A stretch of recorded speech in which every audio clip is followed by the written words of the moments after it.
Documento 176, terça-feira à noite no Monte das Oliveiras. Nessa terça-feira à tarde, quando Jesus e os apóstolos passaram diante do templo, a caminho do campo do Getsemane, Mateus chamou a atenção para a construção do templo e disse: Mestre, observe essa espécie de edifícios. Vês as pedras maciças e os belos adornos. É possível que esses edifícios sejam destruídos? Enquanto caminhavam em direção às oliveiras, Jesus disse: Vês estas pedras e este templo maciço? Em verdade, eu vos digo, nos dias que breve virão, não será deixada pedra sobre pedra.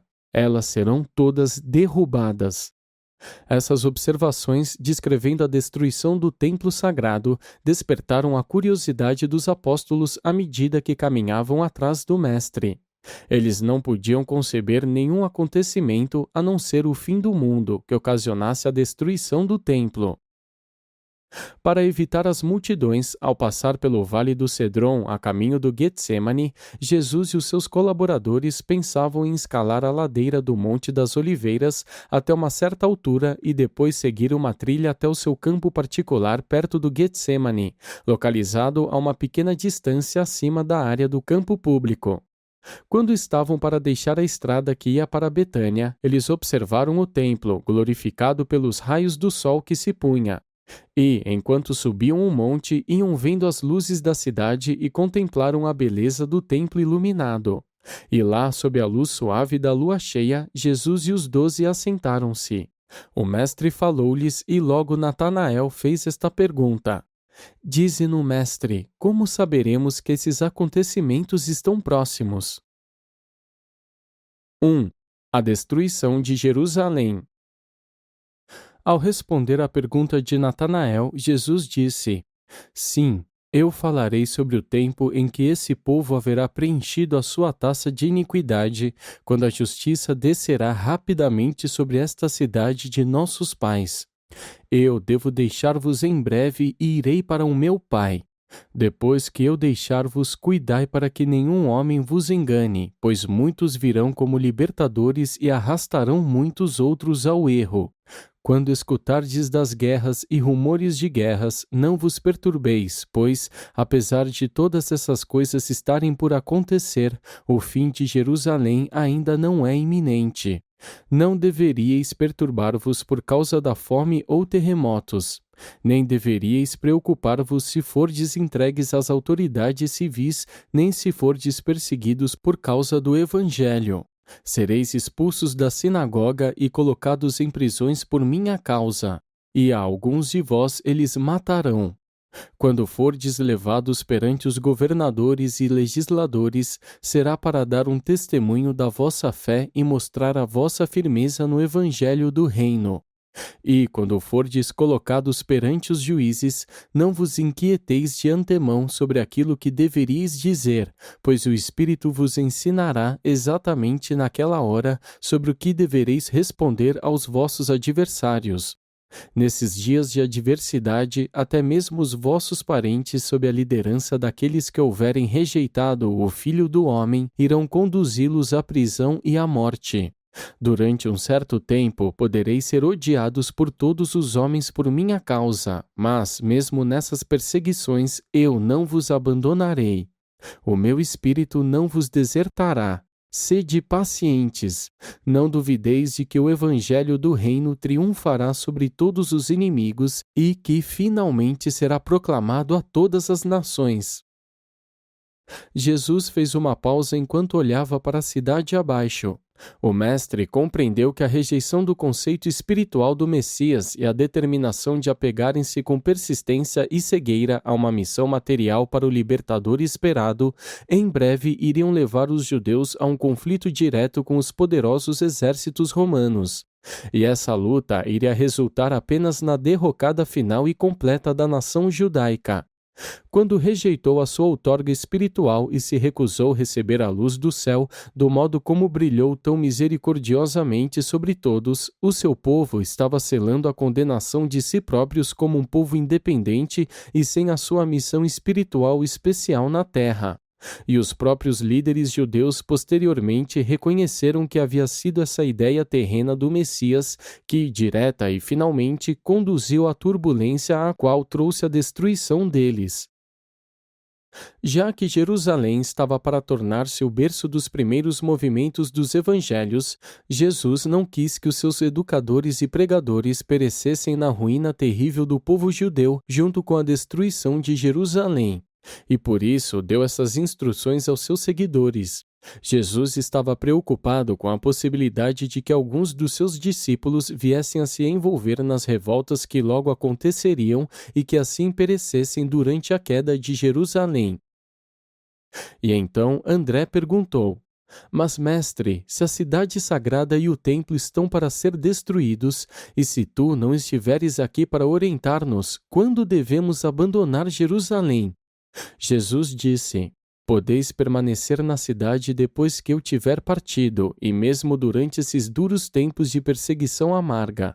Mas, quando finalmente virdes Jerusalém sendo ocupada pelos exércitos romanos, depois da revolta dos falsos profetas, então sabereis que a desolação de Jerusalém é iminente, e, pois, deveis fugir para as montanhas.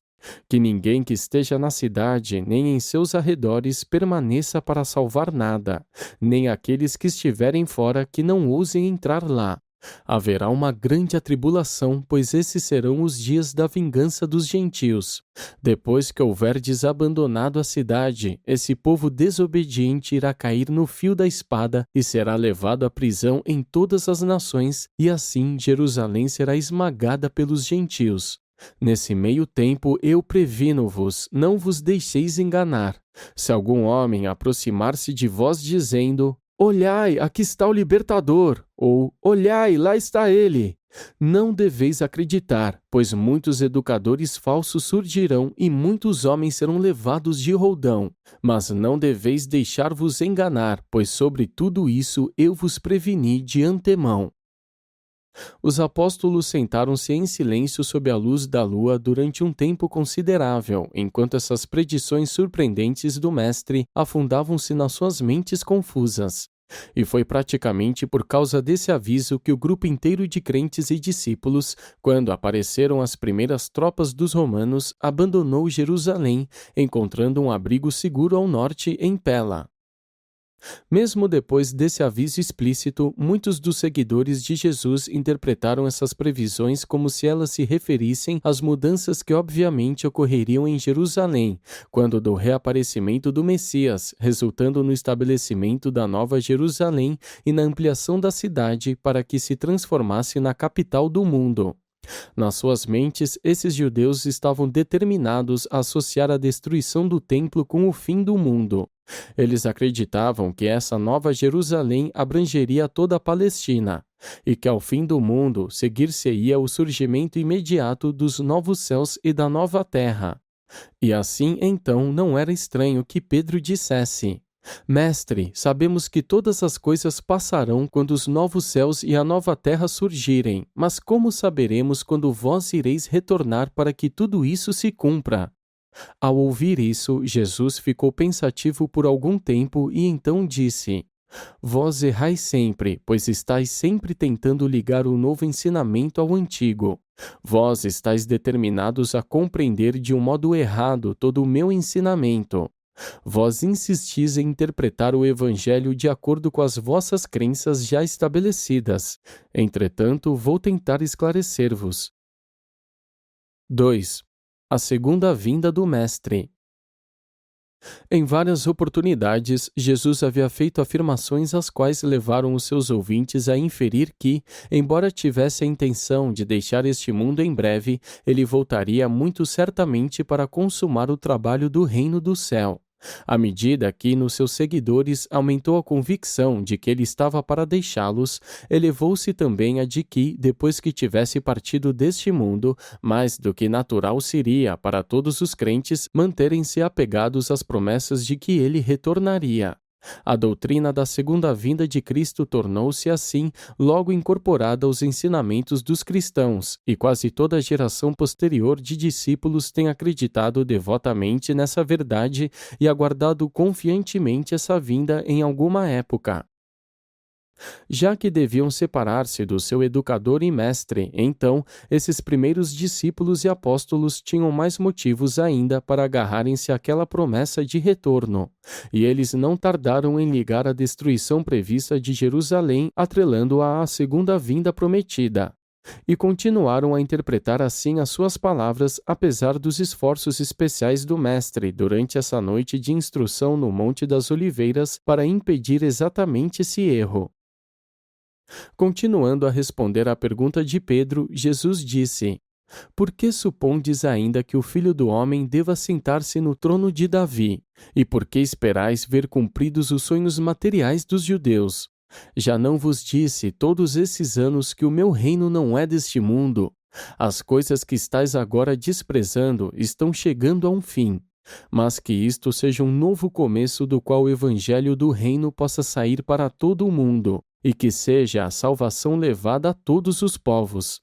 E, quando o reino houver chegado à plena fruição, podeis estar seguros de que o Pai no céu não deixará de contemplar-vos com uma revelação ainda maior da verdade e uma demonstração mais elevada de retidão, pois ele já outorgou a este mundo aquele que se tornou o príncipe das trevas, e em seguida deu-lhe Adão, que foi seguido por Melquisedeque, e agora, nesses dias, deu-lhe o Filho do Homem. E assim, o Pai irá continuar a manifestar sua misericórdia e demonstrar seu amor até mesmo a este mundo escuro e mau. E assim também eu, depois que meu Pai investir-me de todo o poder e autoridade, continuarei junto de vós na vossa sorte e prosseguirei guiando-vos nos assuntos do reino, por intermédio da presença do meu Espírito que em breve será vertido sobre toda a carne. Embora mesmo estando assim em espírito presente entre vós, eu prometo também que algum dia eu retornarei a este mundo onde vivi esta vida na carne e onde tive a experiência de simultaneamente revelar Deus ao homem e de conduzir o homem a Deus. Muito em breve devo deixar-vos e retomar o trabalho que o Pai confiou às minhas mãos. Entretanto, tende bastante coragem, pois eu voltarei dentro de algum tempo. Nesse ínterim, o meu Espírito da Verdade para um universo irá confortar-vos e guiar-vos. Agora me vedes na fraqueza da carne, mas quando eu voltar, será em poder e em espírito. O olho da carne contempla o Filho do Homem na carne, mas apenas o olho do Espírito verá o Filho do Homem glorificado pelo Pai e surgindo na terra em seu próprio nome. A época da volta do Filho do Homem, todavia, é conhecida apenas nos conselhos do paraíso. Nem mesmo os anjos do céu sabem quando isso ocorrerá. Contudo, vós deveríeis entender que, quando este evangelho do reino houver sido proclamado a todo o mundo, para a salvação de todos os povos, e, quando o tempo tiver alcançado sua plenitude, o Pai vos enviará uma outra outorga dispensacional, ou então o Filho do Homem retornará para julgar a idade. E agora, a respeito das atribulações de Jerusalém, sobre as quais vos falei, mesmo esta geração não passará antes que minhas palavras se cumpram. Mas, a respeito da época do retorno do Filho do Homem, ninguém no céu ou na terra pode presumir falar. Mas deveríeis ser sábios a respeito do amadurecimento de uma idade. Deveríeis estar alerta para discernir os sinais dos tempos. Vós sabeis que, quando a figueira mostra seus tenros galhos e folhas, é porque o verão está próximo. Do mesmo modo, quando o mundo tiver passado pelo longo inverno de mentalidade materialista e já discernirdes a vinda da primavera espiritual de uma nova dispensação, deveríeis saber que se aproxima o verão de uma nova visitação. E, pois, qual é o significado do ensinamento que tem a ver com a vinda dos filhos de Deus? Não percebeis que quando cada um de vós for chamado a abandonar a sua vida de luta e passar pelo portal da morte, então estareis na presença imediata do julgamento e face a face com os fatos de uma nova dispensação de serviço no plano eterno do Pai infinito? O que todo mundo deve encarar como um fato real ao final de uma idade, vós, como indivíduos, deveis cada um com toda certeza encarar como uma experiência pessoal quando alcançardes o fim da vossa vida natural e passardes a confrontar-vos com as condições e as demandas inerentes à próxima revelação na progressão eterna dentro do reino do Pai. Dentre todos os discursos que o Mestre fez para os seus apóstolos, nenhum se tornou tão confuso nas suas mentes como o pronunciado nessa terça-feira à noite no Monte das Oliveiras, a respeito das duas questões que consistiram na destruição de Jerusalém e na sua própria segunda vinda. E os escritos subsequentes baseados nas memórias sobre o que havia sido dito pelo Mestre nessa ocasião extraordinária não concordam entre si. Consequentemente, como os registros foram deixados em branco no que dizia respeito a grande parte do que havia sido dito naquela noite de terça-feira, muitas tradições surgiram. E logo no alvorecer do segundo século, um apocalipse judeu sobre o Messias, escrito por um homem chamado Celta, que era ligado à corte do imperador Calígula, foi integrado ao Evangelho de Mateus e subsequentemente acrescentado em parte aos registros de Marcos e Lucas. Foi desses escritos de Celta que a parábola das 10 virgens apareceu. Nenhuma parte do registro dos evangelhos jamais sofreu erros na sua construção, geradores de tanta confusão como o do ensinamento dessa noite. Mas o apóstolo João nunca se deixou confundir desse modo. Ao retomarem a sua marcha para o campo, esses 13 homens mantiveram-se sem falar e sob uma grande tensão emocional. Judas havia finalmente confirmado a sua decisão de abandonar aquele grupo. Era tarde quando Davi e Zebedeu, João Marcos e alguns dos discípulos principais acolheram Jesus e os 12 no novo campo. Os apóstolos, contudo, não quiseram dormir, queriam saber mais sobre a destruição de Jerusalém, sobre a partida do Mestre e sobre o fim do mundo. 3. A conversa posterior no campo. Enquanto cerca de 20 deles se reuniam em torno da fogueira do campo, Tomé perguntou: já que irás retornar para completar o trabalho do reino, qual deverá ser a nossa atitude enquanto estiveres ausente para ocupar-te dos assuntos do Pai? Contemplando-o sob a luz do fogo, Jesus respondeu: e até mesmo tu, Tomé, não compreendeste o que eu venho dizendo. Não tenho eu ensinado a vós todo esse tempo que a vossa ligação com o reino é espiritual e individual, uma questão totalmente de experiência pessoal com o Espírito, por meio da compreensão e pela fé de que todos vós sois filhos de Deus? O que mais posso dizer? A queda de nações, o colapso de impérios, a destruição de judeus descrentes, o fim de uma idade e mesmo o fim do mundo. O que essas coisas têm a ver com aquele que crê neste Evangelho e com aquele que guardou sua vida na certeza do reino eterno? Vós, que sois conhecedores de Deus e acreditais no Evangelho, já recebestes a certeza da vida eterna. Desde que vossas vidas tenham sido vividas no Espírito e para o Pai, nada pode causar preocupações sérias a vós. Construtores do reino, cidadãos acreditados dos mundos celestes, não vos deveis deixar perturbar por altercações temporais ou cataclismos terrestres.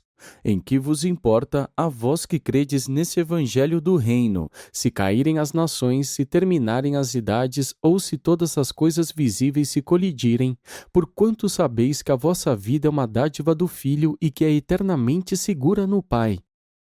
Tendo vivido a vida temporal pela fé e tendo colhido os frutos do Espírito pela retidão no serviço e no amor dos vossos semelhantes, vós podeis olhar confiantes para o futuro do vosso próximo passo na carreira eterna, com a mesma fé na sobrevivência que vos levou ao fim da vossa aventura primeira e terrena de filiação a Deus. Cada geração de crentes deveria continuar seu trabalho em vista do possível retorno do Filho do Homem, exatamente como todo indivíduo crente leva adiante o trabalho da sua vida em vista da inevitável e sempre iminente morte natural. Uma vez que tiverdes estabelecido pela fé a vós próprios como filhos de Deus, nada mais importa no que diz respeito à certeza da sobrevivência. Mas não cometais erros. A fé na sobrevivência é uma fé viva e manifesta-se cada vez mais nos frutos do Espírito Divino que a inspirou pela primeira vez do fundo do coração humano. Já aceitastes a filiação ao reino celeste uma vez, mas isso não vos irá salvar, se houver rejeição consciente e persistente da verdade, pois esta tem a ver com a fecundidade espiritual progressiva dos filhos de Deus na carne. Vós que estivestes comigo, cuidando dos assuntos do Pai na terra, deveis agora mesmo desertar o reino se achardes que não podeis amar o caminho de servir ao Pai servindo a humanidade. Enquanto indivíduos e como uma geração de crentes, escutai-me contar uma parábola. Havia um certo grande homem que, antes de sair para uma longa viagem a um outro país, chamou seus servos de confiança diante de si e passou às mãos deles todos os seus bens. A um ele deu 5 talentos, deu 2 a outro e ainda um outro deu 1 talento. E assim ele fez com o grupo inteiro de honrados servidores, a cada um confiando seus bens de acordo com as capacitações variadas deles. E então partiu de viagem. Depois que o Senhor partiu, seus serviçais puseram-se a trabalhar para ganhar lucro sobre os bens confiados a eles. Imediatamente, aquele que tinha recebido 5 talentos começou a negociá-los e em breve fez um lucro de outros 5 talentos. Da mesma maneira, aquele que tinha recebido 2 talentos ganhou logo mais 2. E assim todos os servidores proporcionaram ganhos ao seu senhor, exceto aquele que havia recebido apenas 1 talento. Este, por sua vez, cavou sozinho um buraco na terra, escondendo ali o dinheiro do seu senhor. Em breve, o senhor daqueles serviçais retornou inesperadamente e chamou-os para um acerto de contas. Quando todos se encontravam diante do seu senhor, aquele que havia recebido 5 talentos adiantou-se com o dinheiro que lhe havia sido confiado e trouxe ainda 5 talentos mais, dizendo: Senhor, me deste 5 talentos para investir, e eu estou contente de apresentar 5 outros talentos como ganho meu. E então o seu senhor lhe disse: Muito bem feito, meu bom e fiel servidor. Tu foste fiel para algumas coisas, e agora eu vou colocar outras tantas sob os teus cuidados. Entra a partilha da alegria do seu senhor. E então aquele que havia recebido os 2 talentos adiantou-se dizendo: Senhor, entregastes 2 talentos nas minhas mãos, e olhai, ganhei esses outros 2 talentos. E o Senhor disse a ele: Tu fizeste bem, bom e fiel servidor. Tu também foste fiel em umas tantas coisas, e agora te entrego muitas. Entra na alegria do teu Senhor.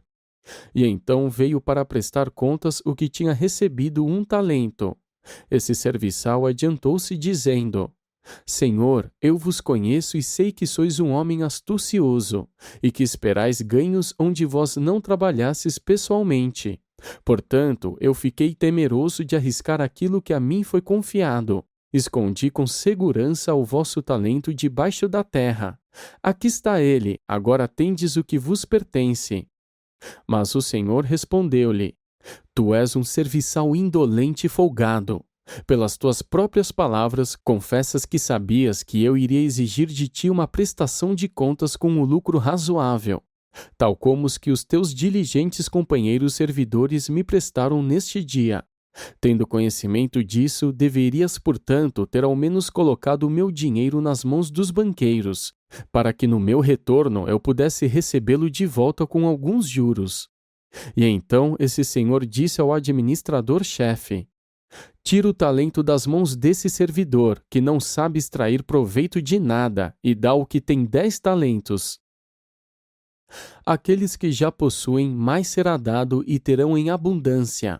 Mas até mesmo aquilo que tem será tirado daquele que não possui. Não podeis permanecer passivos nos assuntos do reino eterno. Meu Pai exige que todos seus filhos cresçam na graça e no conhecimento da verdade.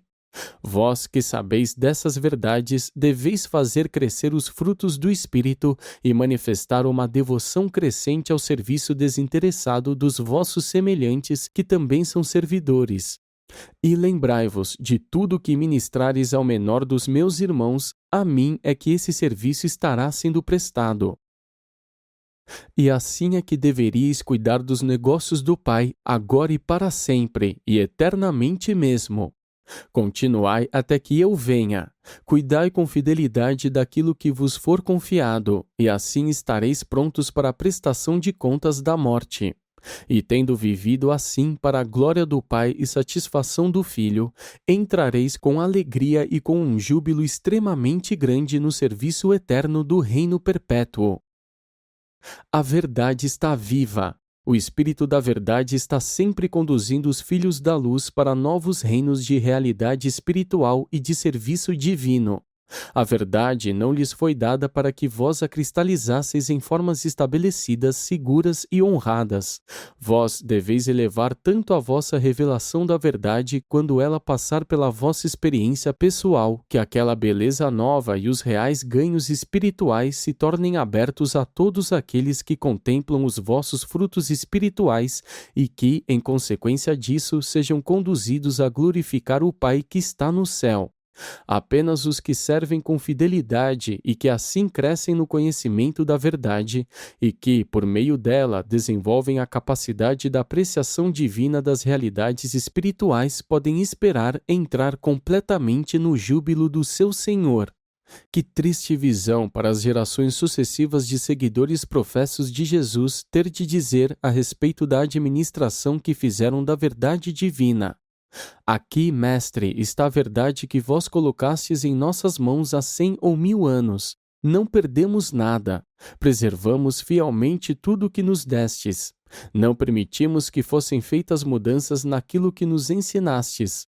Aqui está a verdade que nos destes. Mas um tal pretexto para a indolência espiritual nunca irá justificar o servidor que não trouxe outras verdades perante o Mestre. De acordo com a verdade entregue nas vossas mãos, é que o Mestre da Verdade irá exigir uma prestação de contas. No próximo mundo, ser-vos-á pedido uma prestação de contas sobre os dons recebidos e o que deles foi feito neste mundo. Sejam poucos ou muitos os talentos inerentes, deveis aguardar um acerto justo e misericordioso. Se os dons houverem sido usados apenas com propósitos e fins egoístas e nenhum pensamento houver sido concedido ao dever mais elevado de obter uma colheita maior dos frutos do Espírito, como eles se manifestam no serviço sempre em expansão dos homens e na adoração de Deus, esses administradores egoístas devem aceitar as consequências da sua escolha deliberada. Exatamente como todos os mortais egoístas, foi aquele servidor infiel com um único talento, pois jogou a culpa da sua própria preguiça no seu senhor. E muito propenso a pôr a culpa nos outros, fica o homem quando se depara com os fracassos causados por si próprio, muitas vezes colocando a culpa sobre quem menos a merecia. Disse Jesus naquela noite quando iam repousar: gratuitamente vós recebestes a verdade do céu, e portanto gratuitamente vós a deveis dar. E, ao ser dada, essa verdade irá multiplicar-se e mostrar a luz que cresce da graça que salva, do modo mesmo como vós a ministrais. 4. O retorno de Micael. Dentre todos os ensinamentos do Mestre, nenhum deles tem sido tão mal compreendido como a sua promessa de voltar algum dia pessoalmente a este mundo. Não é estranho que Micael devesse estar interessado em retornar algum dia ao planeta em que experimentou a sua 7ª e última auto-outorga como um mortal deste reino. É simplesmente natural acreditar que Jesus de Nazaré, agora governante soberano de um vasto universo, esteja interessado em retornar não apenas uma, mas muitas vezes mesmo, ao mundo onde viveu uma vida tão única e onde finalmente conquistou do Pai, para si próprio, o outorgamento ilimitado de poder e autoridade sobre o universo. Urântia será eternamente uma das 7 esferas de natividade de Micael no serviço de ganhar a soberania do universo. Em numerosas ocasiões e para muitos indivíduos, Jesus declarou a sua intenção de retornar a este mundo. Como seus seguidores se despertaram para o fato de que o seu mestre não iria atuar como um libertador temporal, e quando ouviram as suas previsões sobre a destruição de Jerusalém e a queda da nação judaica, muito naturalmente começaram a associar o seu retorno prometido a esses acontecimentos catastróficos. Mas os exércitos romanos demoliram os muros de Jerusalém, destruindo o templo e dispersando os judeus da Judéia. E como, ainda então, o Mestre não se havia revelado em poder e glória, os seus seguidores começaram a formular aquela crença que finalmente associava a segunda vinda de Cristo com o fim dos tempos e mesmo com o fim do mundo. Jesus prometeu fazer duas coisas depois que ascendesse até o Pai, e depois que todo o poder no céu e na terra tivesse sido colocado nas suas mãos. Prometeu primeiro enviar ao mundo e no seu lugar um outro instrutor, o Espírito da Verdade, e isso ele fez no dia de Pentecostes. E segundo, prometeu muito certamente aos seus seguidores que retornaria pessoalmente algum dia a este mundo. Mas ele não disse como, onde, nem quando iria revisitar este planeta, que foi o da sua experiência de auto-outorga na carne. Numa ocasião, ele deixou subentendido que, conquanto o olho da carne pudesse havê-lo contemplado quando ele viveu aqui na carne, no seu retorno, pelo menos em uma das suas possíveis visitas, ele seria discernido apenas pelos olhos da fé espiritual. Muitos de nós inclinamo-nos a crer que Jesus retornará a Urântia diversas vezes durante as eras que virão. Não temos a sua promessa específica de que fará todas essas visitas, mas parece muito provável que, trazendo entre os seus títulos do universo o de Príncipe Planetário de Urântia, por muitas vezes ele visitará um mundo cuja conquista conferiu um título tão único a ele. Nós acreditamos de um modo muito firme que Micael virá de novo pessoalmente a Urântia, mas não temos a menor ideia de quando ou de que maneira escolherá fazer isso.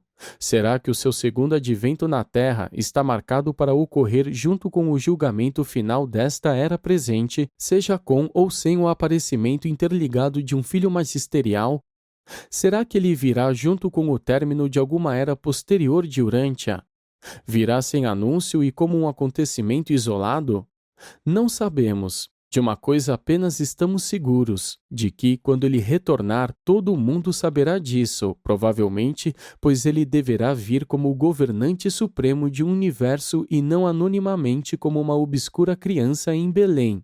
Mas se todos os olhos deverão contemplá-lo e se apenas os olhos espirituais poderão discernir a sua presença, então esse advento deverá ainda ser postergado em muito. Portanto, vós faríeis muito bem em desassociar o retorno pessoal do Mestre à Terra de toda e qualquer época ou evento estabelecido. Estamos certos apenas de uma coisa: ele prometeu voltar. Nenhuma ideia temos sobre quando ele irá cumprir essa promessa, nem em combinação com qual acontecimento isso dar-se-á. Até onde sabemos, ele poderá aparecer na Terra a qualquer dia, e poderá não vir até que tenha passado as eras uma após outras, e que hajam sido devidamente julgadas pelo corpo dos seus irmãos, os filhos do paraíso. O segundo advento de Micael na Terra é um acontecimento de um valor sentimental imenso, tanto para os seres intermediários quanto para os humanos. Por outro lado, contudo, ele não seria de importância no momento presente para os intermediários e não seria de importância prática maior para os seres humanos do que algo como o evento comum da morte natural, que precipita tão subitamente o homem mortal no abraço imediato daquela sucessão de eventos no universo que o levam diretamente à presença desse mesmo Jesus, o governante soberano do nosso universo. Os filhos da luz estão todos destinados a vê-lo, e não tem a menor importância se nós formos até ele ou se, por acaso, ele vier primeiro a nós. Estejais, portanto, sempre prontos para recebê-lo na terra, como ele está pronto para acolher-vos no céu. Aguardamos a sua vinda gloriosa, ou as suas vindas repetidas mesmo com muita confiança, mas ignoramos completamente o como, o quando e em ligação a qual evento ele poderá surgir.